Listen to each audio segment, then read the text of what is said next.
Hello, ladies and gentlemen. It is I, Heisenflay. Well, I guess, I guess not exactly today. I'm coming at you with a new outfit. Um, hopefully, um, it is it isn't too jarring. Um, just gonna adjust my light real quick. Um, there we go. Gonna scoot in and really get situated here. Um, yeah, today I'm coming with it at you. No hoodie, um, no hat, of course with the do rag, and a red mask. I guess until I get some proper attire, you can call this my Hazenplay arc. This might actually be the outfit I use for the rest of the summer because it's actually pretty good for not being hot. So yeah, just looking over my other monitor here. Just gonna push that out of frame. Yeah, so I'm probably going to omit the sunglasses altogether because, well, um, well, because simply I just kind of, I'm making more videos that like require me to see now, and the sunglasses obviously aren't going to they aren't going to help with that. So, because they're going to do pretty much the opposite. Um, I'm gonna omit them entirely. So, uh, yeah. So today, um, I am coming at you with a three-topic video, three-pronged, I guess, you could call it. Today is a I'm going to be doing a reaction to an Azur Lane lore video because, of course, I've been all about Azur Lane lately. So, this is only the natural next step, getting to know a bit more about the universe, you know, trying to show some actual respect towards the series. Um, you know, th- then I'm going to do a pretty big lore dump on Side-0.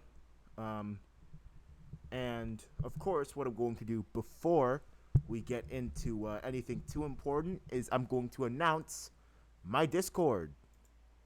Nope, that's the wrong thing. Yes. Okay. So this is my Discord, ladies and gentlemen. So yeah. Uh so pretty much it is a it's just a little simple, only like 4 text channels. No voice channels yet because that might make things a bit rowdier and harder to control. Um, um, there are, well, as I said before, 4 text channels. We've got the lore speculation and theorizing channel, where based off of the information provided in the roleplay channel and the information I provide in this video, you can speculate and theorize things based on the information that you have. The rules that I have given, they're pretty simple, and should be pretty much blanket rules that don't really have too much loopholes behind them.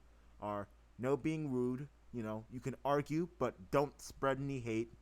Um, be accepting of others' theories, and even if they contradict your own, like even if they cross directly over your theory and just kind of shove it into the dirt, like not like actually shove it into the dirt, as in smear your theory, because that would break rule number one. Yeah, so be accepting of others' theories. If you think that character X is gonna kill character A, and and another theory is like no, character A is gonna kill character X, or another theory is like no, they're gonna be friends or they're gonna save one another. Um, like be polite, and this is where rule number 3 might come in. Is if you think someone's theory is wrong, politely share your point of view and why you think your theory might be correct.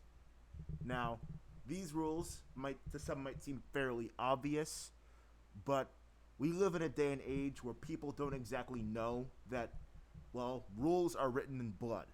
As ominous as that phrase is, it's true. Rules are indeed written in blood. That is the reason that rules exist.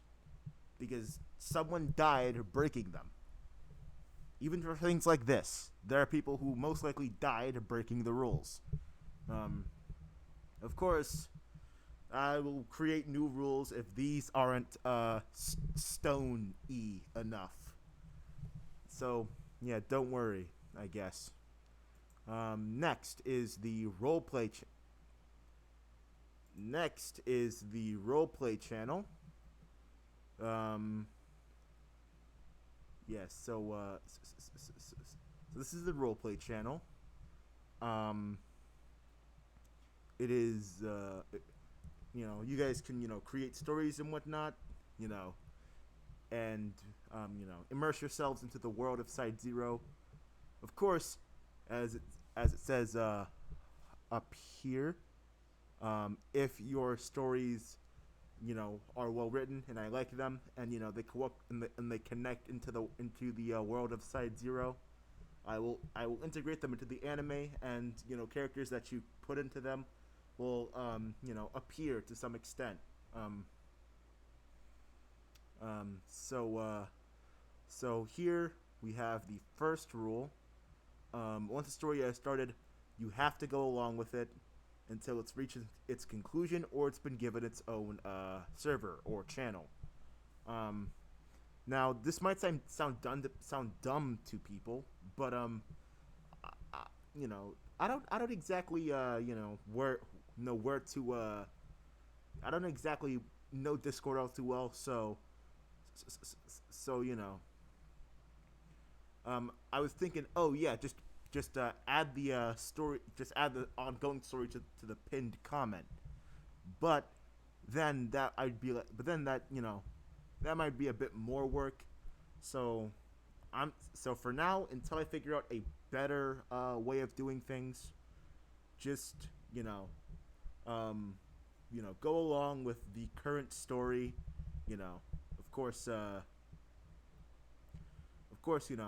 I'm going to give stories that have gone on long enough and garnered enough traction their own channels, and then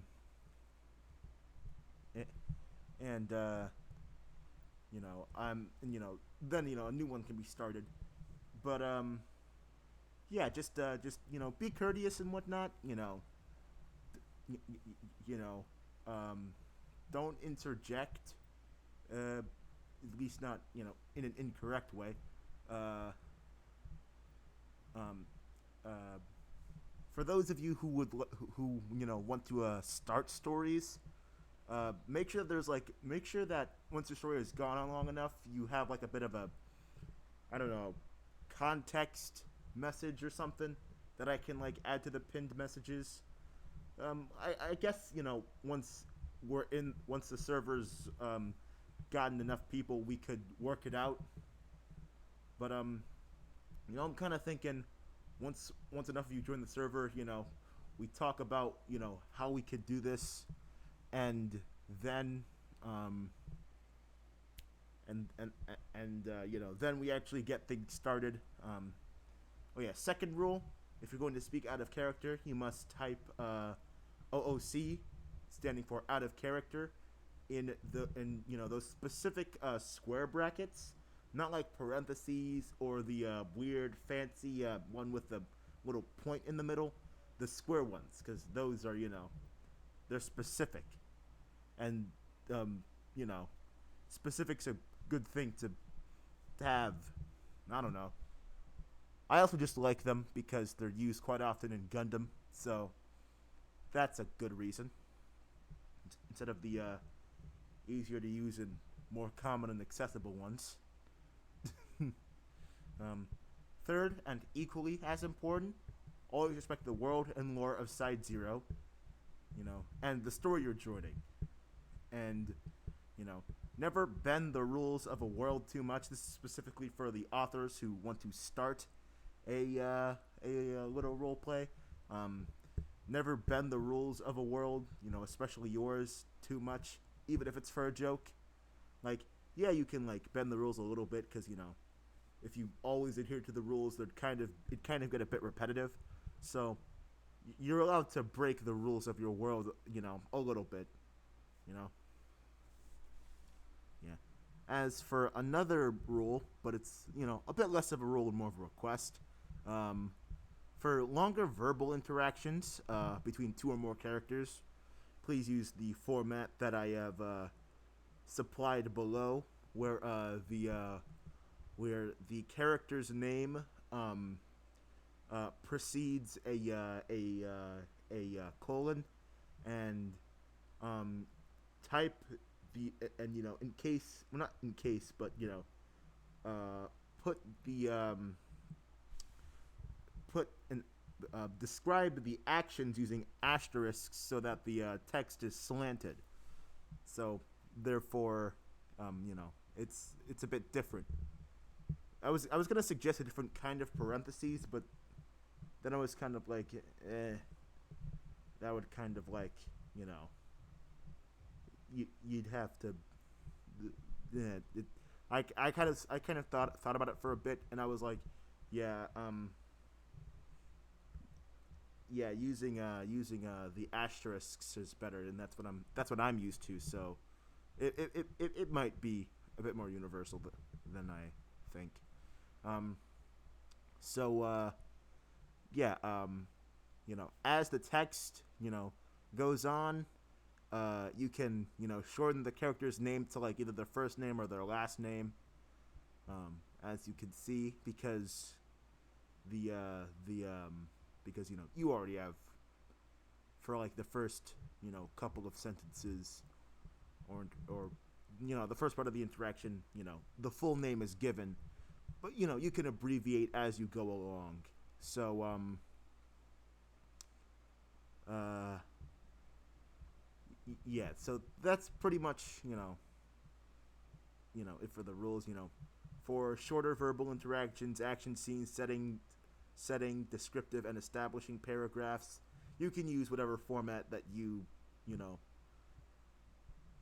whatever formats like the most. But the format that I've shown here is pretty much only a suggestion. I ask that you follow it so that the stories that you make have some level of uniformity, and that longer verbal interactions aren't just a wall of text that I can that I can legitimately get lost in.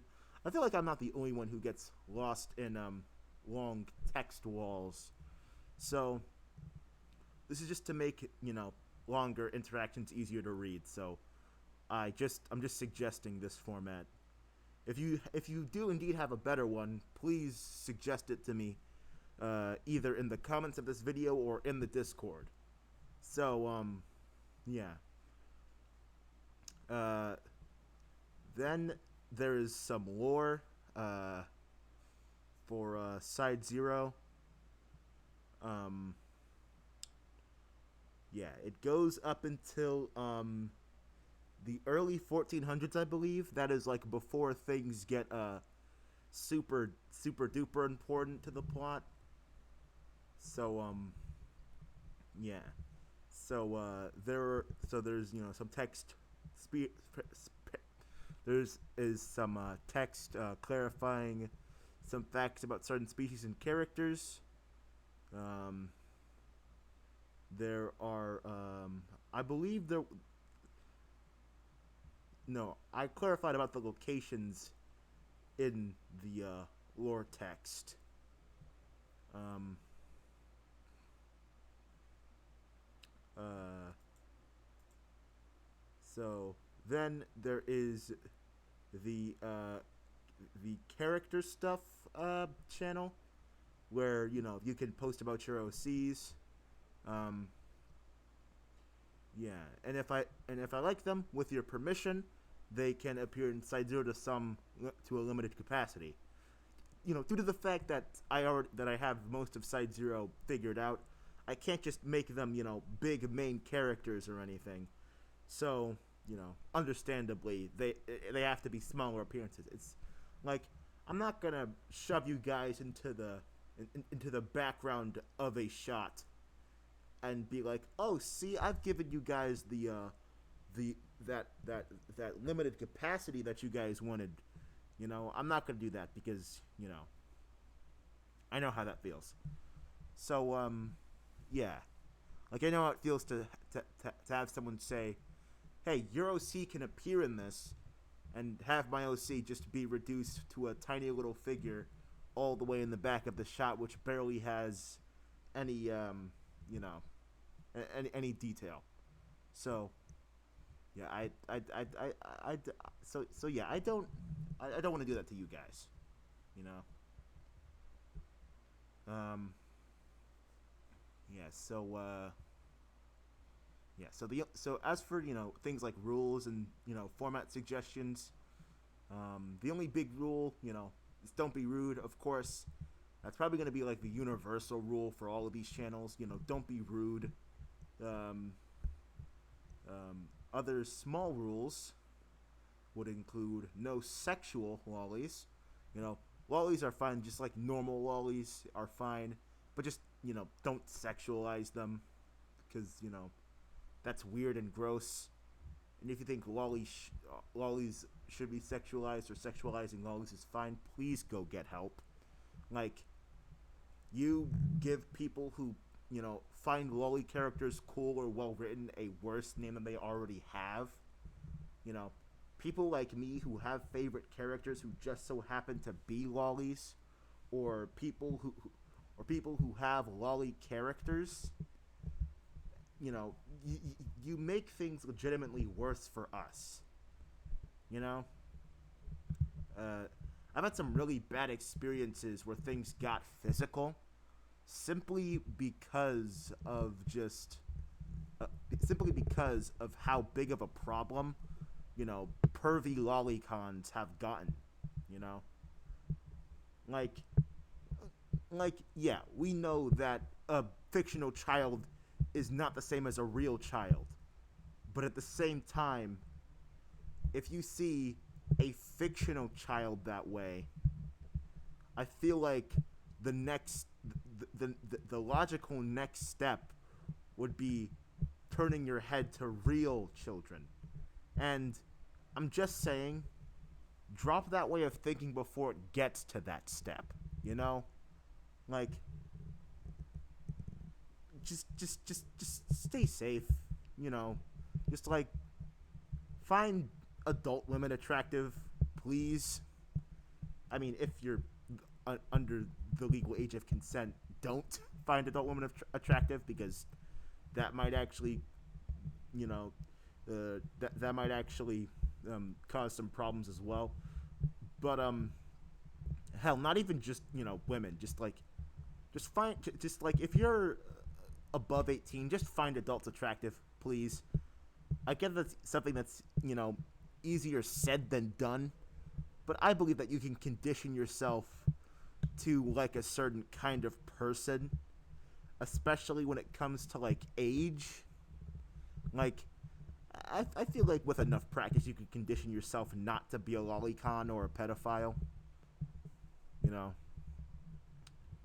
because like, because like, lolicons aren't pedophiles, but they're very, very, very close. And I just want to make sure that I just want to make sure that they don't fall down that cliff of becoming a pedophile. You know what I'm saying? Sorry for the tangent. Yeah, no using others' characters and passing them off as your own. If you're gonna use someone else's character and or modify them, credit the original creator. And if they ask you to discard the character that you've created, based off of the back of their character, please do so. We don't want to start beef with artists. Artists already go through enough.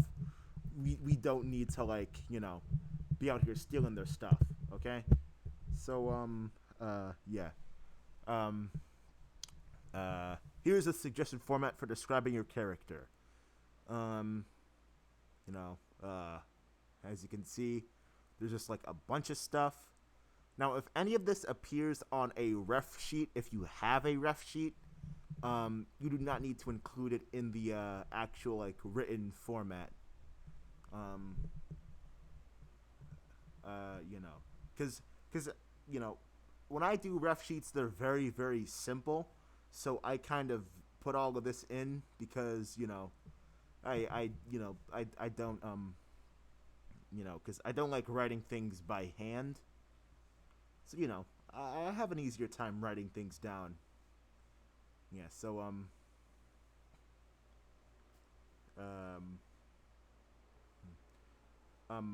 so some of these things can be omitted if you don't have an answer or if you just don't want to put them. Um, you know, as I said before, if they're on the ref sheet, they can be omitted. Well, if they're just on whatever photo you have, you can omit you know whatever you like. Um, and if the character has no physical form, you don't need to put on physical descriptors because I've had my fair share of characters which are just supposed to be like a deep cosmic voice because there are those. Um, yeah. I'm not really reading out all of this because one, there's a lot, and two, it's there in the Discord if you want to see it for yourself. Um, yeah, and then there's the chat room, which is just a chat room. So yeah, so yeah, that is the Discord. Now on to the Side-0 thing that I had planned. Okay, so what is this whole Side-0 thing, Side-0 lore dump I have about? Well, it is about the evolution of mobile suits from the first mobile suit in the Side-0 universe to all the way to some from I'd say like up to the late 1300s. So I had a way bigger video planned when it came to this topic, but due to some complications in photo management and whatnot, it's reduced to being part of this. Now, I'm gonna see if I can blaze through this because the Azur Lane lore video that I that I had planned to react to is very long. I think an hour or so. So yeah, an hour. Yeah, I'm going to see if this if I can get through this really quick. You know, yeah, the Zedas are the Zedra and the Zedas are the first mobile suit types to ever exist within the Side-0 universe. All of the Gundam Age suits, well, not all of them, but like the ones that are included, they predate pretty much everyone else, and the Zedas R only really comes about before before the original mobile suit planet gets abandoned, which I don't actually have a name for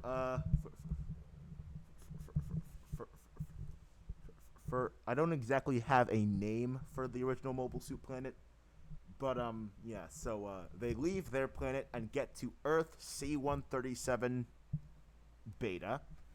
Yeah, I'm pretty sure it was Beta. Yeah. So they get to Earth C-137 Beta, which is, the Earth that Side-0 is to take place on. And, they lay undiscovered for a bit until Leif Erikson, yes, Leif Erikson, the Viking, the guy who I'm pretty sure discovered at least where America was was going to be soon. The discussion of who discovered America is still ongoing, right? We don't actually know who did it, because right, if there are any historians who just so happen to be watching my video, um, one, wow, thank you for watching. I know you have much better things to do besides watch me ramble on about robots. But two, is that discussion actually concluded? Is there a definitive answer yet of any kind? Because I'm pretty sure it was decided that it was, Amerigo, Amerigo Vespucci, I think it was. Yeah, Amerigo Vespucci. But but but when I last heard about this conversation, it was up. It was a toss up between Leif Erikson, Amerigo Vespucci, and some guy named Americus. Um, but I'm gonna, but, but I'm gonna bet on Amerigo Vespucci because I feel like a guy named Americus discovering America is just kind of, it's a bit too ridiculous. So yeah. If I'm wrong, correct me on that. But Leif Erikson, before the discovery of America, if he discovered it, discovered the mobile suits, specifically a small little family of Zedases, a mother, a father, and two children. Um, uh, he discovered the mobile suits and recorded his findings for most to hear. By time of Leif Erikson's discovery, it was 13,000 BCE, I believe. So by this time, humanity was a lot more advanced than they were in real life. I'd say by about this time, they had the advancements some of, I'd guess I could say early 1000s humans, definitely a lot more advanced than definitely a lot more advanced than they were. Yeah, a lot more advanced than they were. Yeah, a lot more advanced than they were in our actual reality. Yeah, so of course, after a while, of course, humans do what they do, and they started, doing some bad things, and it ended up with the mobile suits being enslaved, and after a while, and by a while I mean a while, um, the 1200s came and went. My apologies. The 1200s came and went, and then 1301 came, and that is when mobile suits had enough. They they were like, all right, today I'm gonna stand for my freedom. So the first the first Zaku was created. Now this Zaku was a Zadra that had undergone some bodily modifications. That's pretty much what all of these early Zakus were. Just very heavily modified Zadras. Now, after some of the modifications that the humans had added to these vegan mobile suits, they were a bit closer to looking like the early Zakus. That would kind of make the transition a bit more believable. So yeah, the Zadra had become the Zaku that would forever be known as Shar Aznable. Now, Shar Aznable, unlike in the official mobile suit Gundam, was the leader of Zeon, and he and he would, liberate mobile suits and whatnot. He would go around destroying, vital human infrastructure and whatnot, and costing a whole bunch of humans money. Yeah. So moving on a little bit. Some more Zaku's are created. Well, some more Zaku's are created after some intense bodily modification.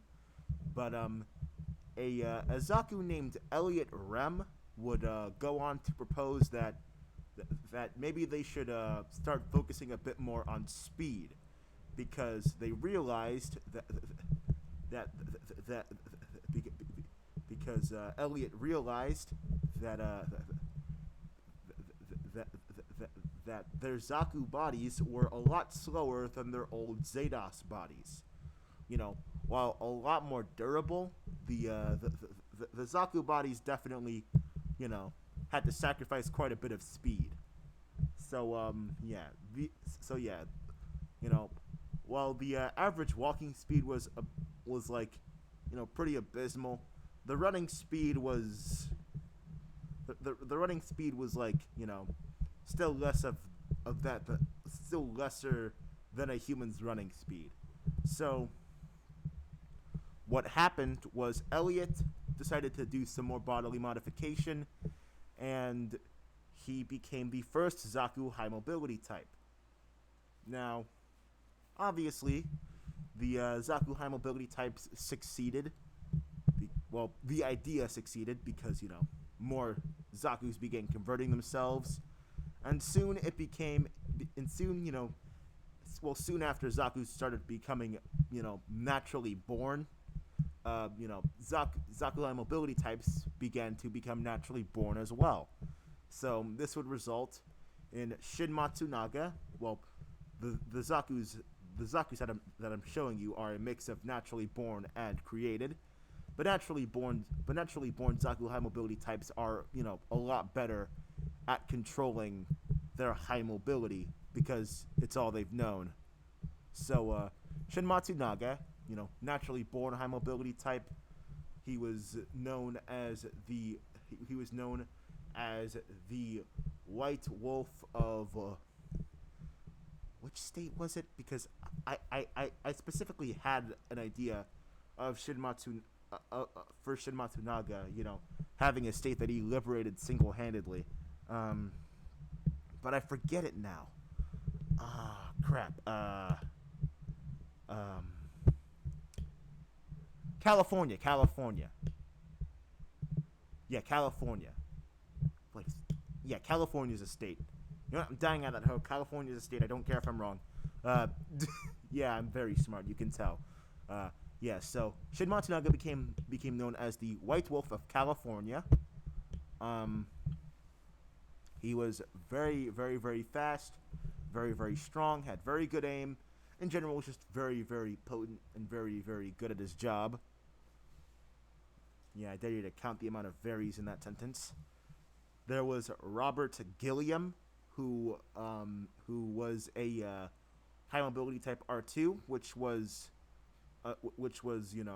another artificially made variant. Not a lot of R2s are not a lot of R2s are naturally born. Therefore, you know, R2s kind of had a bit less success because they were made out of Zaku's who are used to moving very slow, and all of a sudden could move faster than most cars of the time. Yeah, so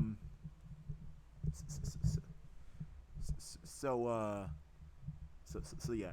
And when I say that, I mean like we're talking about a universe where humans had discovered discovered and discovered. I say discovered, but I mean like they mastered the electric car by like the early 1900s. So obviously cars were quite a bit more advanced by the mid 1300s. So yeah, that kind of puts it a bit into perspective.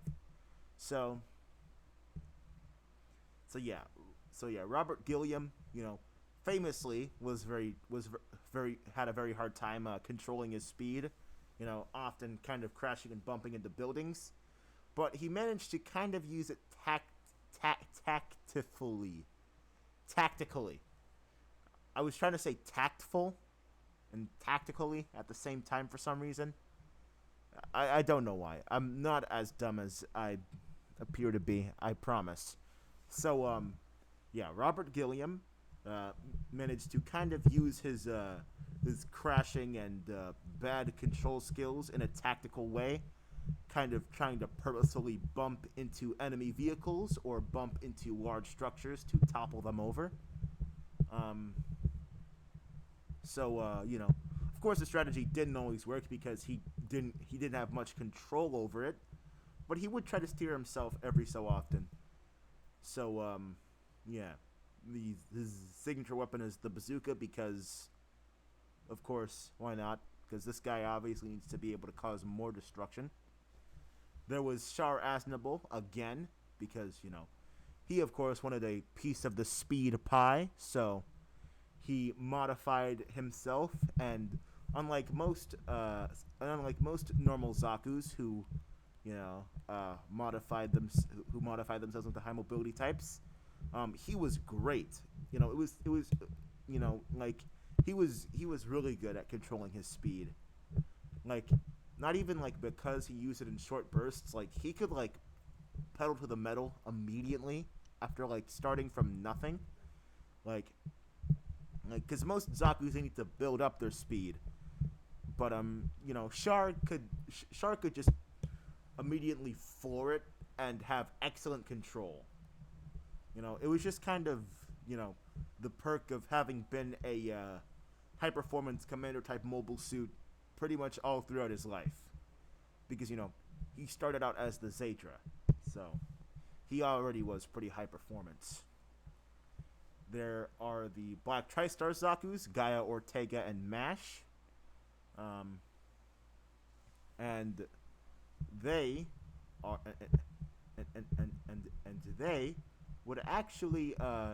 and they would actually be the three Zaku's that would kind of indirectly cause the creation of the Earth Federation forces. So basically, they went on a mission where they had to basically liberate an extremely large camp and crash an auction. So they did that, and they crashed the auction and inadvertently killed a bunch of very important people who take part in the mobile suit slave trade, and this would cause cause mobile suit slave trading and whatnot to take a very big nosedive, which would cause a lot of the Confederate losers of the world to create the Earth Federation forces, because obviously humans being humans consider themselves the true Earthlings, even though there are several other different species besides mobile suits who they shared the Earth with. There was Zani Raiden. Nice. There was Johnny Raiden, who was an R2 with very good control over his speed, but it was because he used it in such short bursts, and he made use of some very unorthodox methods of controlling his speed. Sort of similar to Ambach maneuvering, using the firing of his weapons to his advantage. Kind of deliberately crashing or banging some of his limbs onto obstacles in order to help with like turning and whatnot. Because of this, he would have his armor reinforced, which would kind of dampen speed a bit, but with some but with a bit of tuning, he managed to balance it out. Johnny Raiden would be one of the few R2 Zaku's to actually live past the war with the Federation forces, because due to R2s being bad at controlling their speed, they were pretty easy to shoot down by Earth Federation GNS mobile suits. Which, if you don't know what a GNS is, it's essentially the Genoace. Um, because um, be- because the first mobile suits were mobile suits from Age, therefore the GNS is basically a hyper modified Genoace, and the Gundam Age 1 would be known as the Gun Savior, and basically and that's pretty much it for early Fetty suits. Yeah, early Fetty suits pretty much go as far as Gun Savior and GNS, and that's pretty much it. Then there's Uma Lightning, who is the who was the yeah, she was the first female the first female Zaku and first female Zaku high mobility type, and she would actually and she would actually use her high mobility for the sake of very grounded combat. She would kind of use her equipment almost similarly to a Dom, kind of using her thrusters to hover, and she would fight in a very similar way to the Dom, but she came before the Dom, so she actually inspired the Dom to she inspired some Zaku's to modify themselves into Doms. Wait, no, that's not how I. Yeah, if I remember correctly, I actually had the Gyans be developed into Doms because the Gyans kind of failed a bit, but not enough to where they were canceled. Um. So yeah. So yeah. Uma Lightning. She she she had a very Dom-esque fighting style. She she actually was one of the first couple of Zaku's to try and figure out beam technology, but this would fail. Because Zaku generators weren't made for beam. There's Gabby Hazard, who was very brash and immature, very insecure as well, because people would say that he was girly because his name was Gabby, which was short for Gabriel, and he always tried to tell people, hey, my name's Gabriel, not Gabby, but people always called him Gabby, so he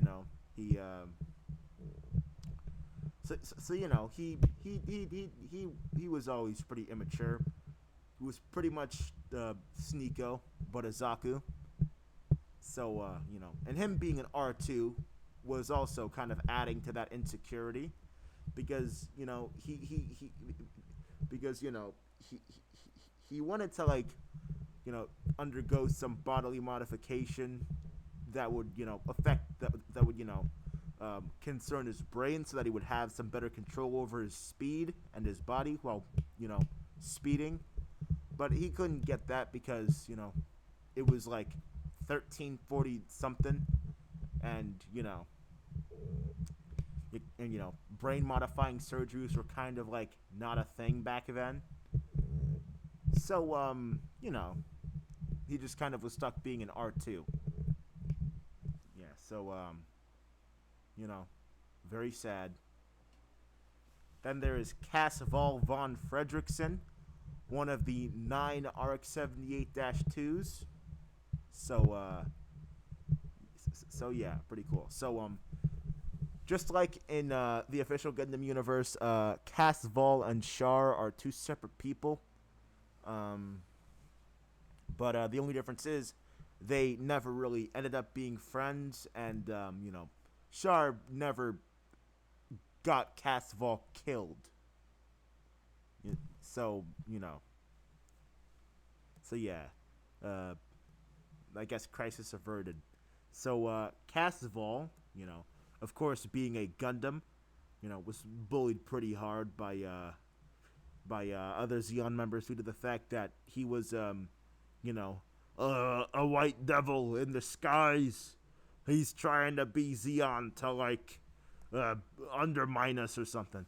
I don't know.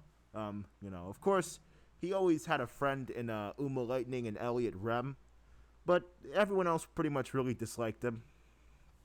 And him choosing a red color scheme just like some of the other greats of Xeon, it didn't really help.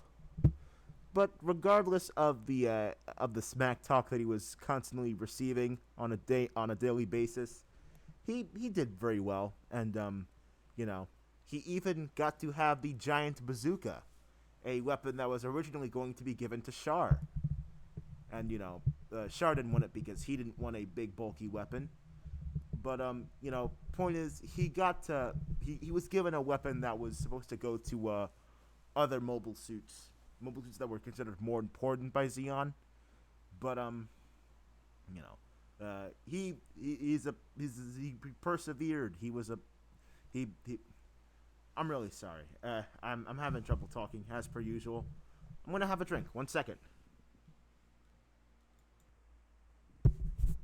Oh, okay, ladies and gentlemen, let me tell you, um, uh, um, whipped strawberry Rockstar plus pure aqua fruit punch drink mix is probably one of the best combinations I've ever had. It tastes really good. I highly recommend it. Yeah. So now if I can, there we go. Now onto the Federation and what they had going on. Um, so their first few mobile suits, the gun cannon, the gun tank, well, the first mobile suits after the gun savior and the GNS, were the gun cannon, the gun tank, and the what was it called? What was it called? Um, God, there was another one before.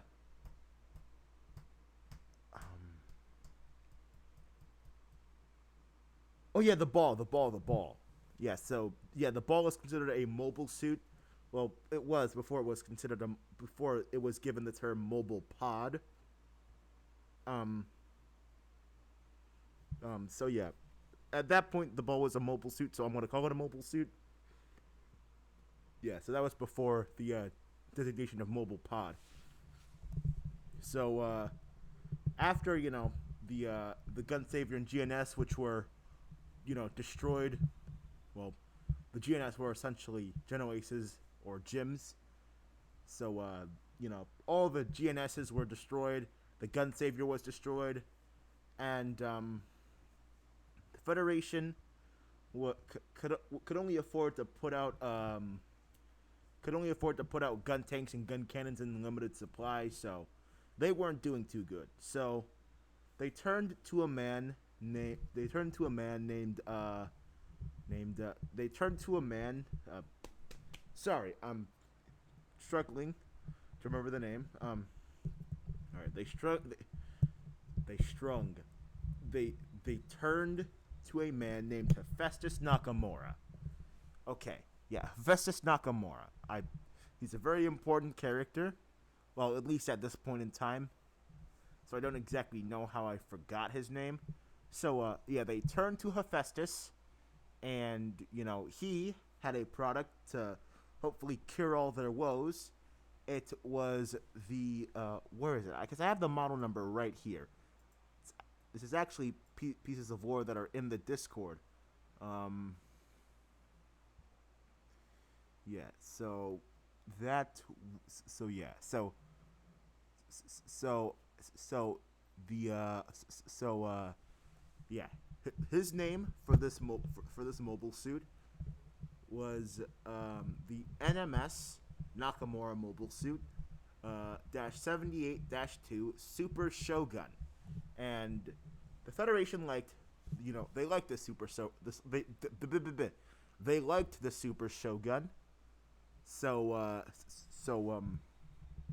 they bought it, but then they changed the name and called it the Gundam, short for Gun and Freedom, because America. That kind of puts more sense behind the name of the Gundam, which, as I read from Google, that actually is what Gundam is supposed to mean, gun and freedom, at least for the OG Gundam. Yeah. So this is the first Gundam. Then there was the second Gundam, the actual RX-78-2. Well, at least the one that that is commonly referred to as the RX-78-2. A slip up an internal slip up within the Federation caused both of these mobile suits, despite their differences, to be labeled the RX-78-2. Only later was that fixed. So, so after like a couple hundred years into its lifespan, well, his lifespan, the RX-78-1 was actually referred to as the RX-78-1. So, the RX-78-1, he was a chill dude, didn't really like conflict all too much, but he did his job because, he had no choice because, if he didn't, he'd be murdered. So, pretty cool. Cool beans. Then there's the RX-78-2. Well, yeah, the RX-78-2. I'm using the Verka design because I think I like this one for the character I have in mind. It looks a bit more aggressive. So, it fits his character. He was an aggressive, angry warmonger. He relished in, causing pain and death to people. He thought that that's what a Gundam should be. A warlord. A killer. A merciless murderer. Unlike, pretty much every other Gundam. Because, well, the OG Gundam, wanted Gundams to all be murderers.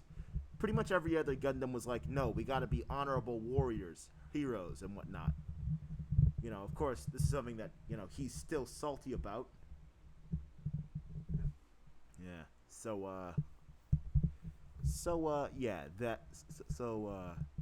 He's just a salty guy in general.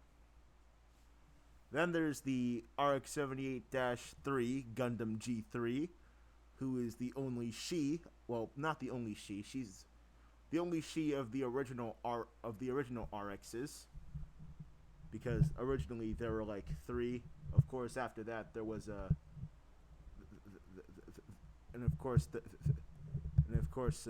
afterwards there was an expansion.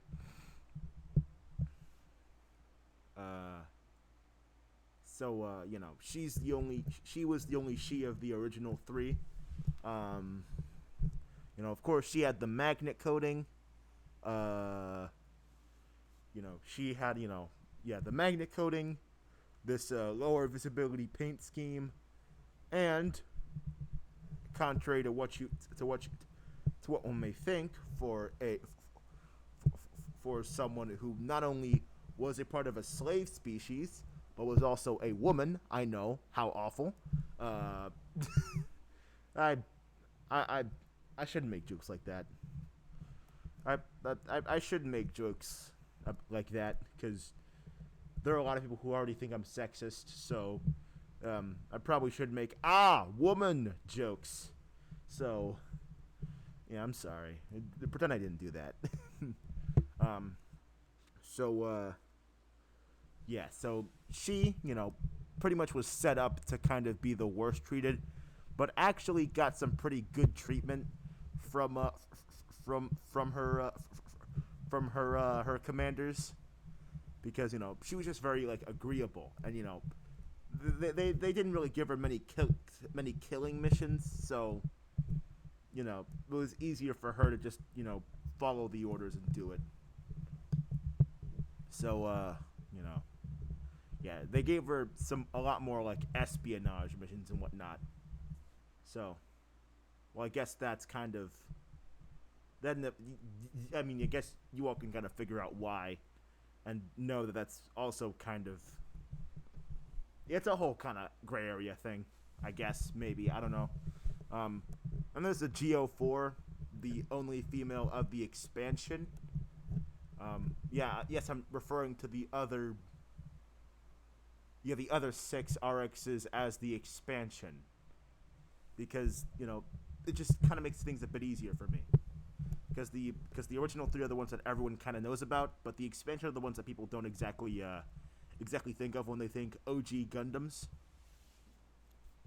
In fact, a lot of people don't know that there were more than that there were more than that there was more than one RX-78, let alone like six.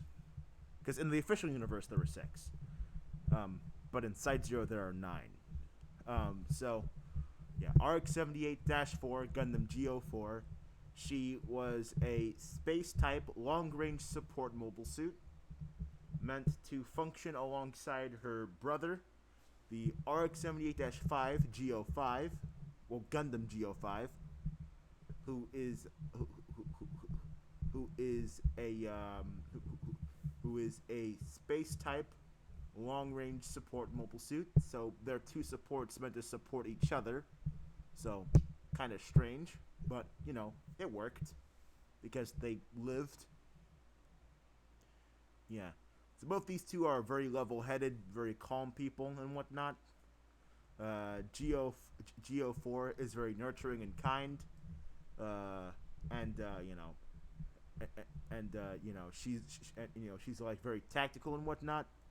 Meanwhile, Go5 is a bit more of a pushover. He's like very non-confrontational. Like in short, he's very like femboyish. Not very traditionally masculine. Like like that's what I mean. Like not being traditionally masculine doesn't make you a femboy, but like he definitely crosses into like femboy territory, which might be a bit divisive for some people, but not for me, and it's my character. Well, it's not. You know what I mean. You know what I mean. Not my design, but it is my character. At least to me, design and character are a bit different. A bit. Design goes into character, but character doesn't exactly go into design. So yeah. So then there's the Mudrock. He is the emotionless, incredibly mentally broken guy who desperately needed a mother. Yeah, a lot of male mobile suits suffer from what is called motherless syndrome. They had no mother. They don't have any girlfriends, and they hate women. And well, they don't.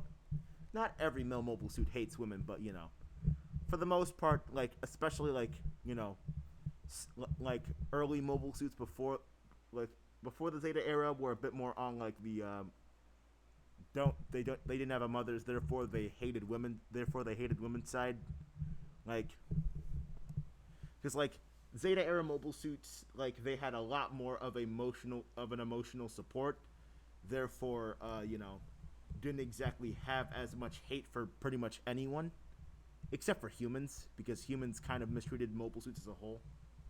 So like early mobile suits were very hateful just in general because they did not have that much emotional support. They were a lot more bitter and jaded, and Mudrock was kind of the worst of the worst. He took all of the dirtiest missions. Like he was a guy that was so incredibly violent and just like so like incredibly just like grimy that like he would like raise some eyebrows on people. Like I don't know, like he would have like I just don't exactly know how to describe him, but I plan to have him be like very bad. I have specific actions and like things for this that I want this guy to say that are just incredibly eyebrow raising, like not even just for shock value, but like because I just want to illustrate how down bad this guy is, and not in like the way like, oh, he's like down bad in the sexual way. He's just down bad in general. He's like, he is not good. He is not a good dude. Like you are not supposed to root for this man. You really aren't. Like at least until the second Mudrock comes along. There are supposed to be two Mudrocks because the original bad one is supposed to die, and there's supposed to be a new one, which it's not an important part of the show because this the bad Mudrock is going to be you know well, the Mudrock Gundam in general is not going to be a big part of Side-0 because most of the important most of the important mobile suits, like mobile suit characters who are going to be in Side-0 are going to be like much more obscure designs which don't get a lot of love. Like mobile suits from Last Sun and Zeta Define and Advance of Zeta. Those are going to be mobile suits that are going to be a bit more important. So yeah, Evil Mudrock is not going to be a main character. Mudrock in general is not going to be a main character, but Evil Mudrock is going to be dead before the series even begins. And good Mudrock is going to be in his place, but it's still going to get all the hate that Evil Mudrock gets because he still has the name and face of Mudrock, just not the eyes. Yeah, Evil Mudrock had red eyes because that's a bit too cliche. Evil Mudrock's gonna be the green-eyed Mudrock, and good Mudrock's gonna be red-eyed Mudrock. So yeah, sorry for the tangent. Well, not really much of a tangent because it was still on the topic, but it's this video might be a bit boring to some people. Yeah, so yeah, might see the reason why my channel doesn't get much appreciation. I need to work on I need to script my videos a lot more. My last video I was doing a lot better on staying on topic. So and there's the Gundam Go7. Don't have much of a personality, but at the same time he's gonna be mentioned quite a bit. But he's not gonna be much of a character. But he's mentioned quite a lot because he is actually the one that came up with the Gundam code. He's the reason that Gundams that they see themselves he's the reason that Gundams hold themselves to that standard of you should be a hero and a warrior, not a warmonger, and just be a hero, be a good person, nothing more, nothing less. He has these very high standards, and he's a very moral person, very deep and profound and forward thinking and introspective. So he's very well liked within the community of within the Gundam species and the mobile suit community. So that's Go7. Then there's the Pixie, who is a part of the RX-78 line. Because officially in Gundam he's RX-79, but I'm gonna have him be RX-78 in this. So yeah, he's RX-78XX, but because that's a part of his official model number, so I wanted to implement it somehow. So yeah, he's RX-70. So he's RX-78XX. So yeah, RX-78-8 basically, but the XX is there because they wanted to kind of head in a different direction, so they wanted to distinguish them somehow. So yeah, Pixie, he is going to be basically he's gonna have the personality of a Chihuahua. He's gonna be extremely short, and he's going to constantly be wanting to take on the larger people around him because he feels threatened by their presence. And before you say it, yes, they're gonna make fun of his name, and he's not gonna like it at all. There's Pixie Gundam Fred Reaver. Don't exactly know which one it's supposed to be, but I went with Fred Reaver with a V, just in case you can't exactly hear me. Fred Reaver. Yeah, so Fred Reaver. Yeah, Fred Reaver. I went for So yeah, for him, I kind of was thinking more you know, like not stoic, but like a lot more serious. He doesn't really care about his name being made fun of.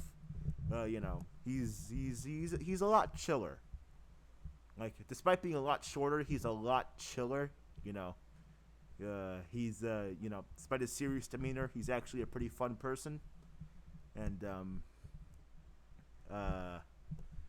uh, unlike and unlike the standard Pixie Gundam, he's actually going to be a lot more important to the plot. So this is where my talk about him ends. Then there is the Gundam NT1 Alex, who is who is also a girl, but she's not a part of the original expansion. Well, she's not a part of the expansion at all. She is RX-80. Yeah, so she's RX-80 NT1. So this is basically, you know, 13.99. Yeah, so yeah, so yeah, 13.99. That would be like, yeah, that would be you know, War in the Pocket, Stardust Memory and whatnot. Yeah, so you know, OG Gundam, 1300s, Zeta Gundam and all of the Zeta era before Char's counterattack, 1400, well yeah, 14 to 1500s, Char's counterattack, 1600s, and all of the AUs would be 1700s all the way to the 2000s.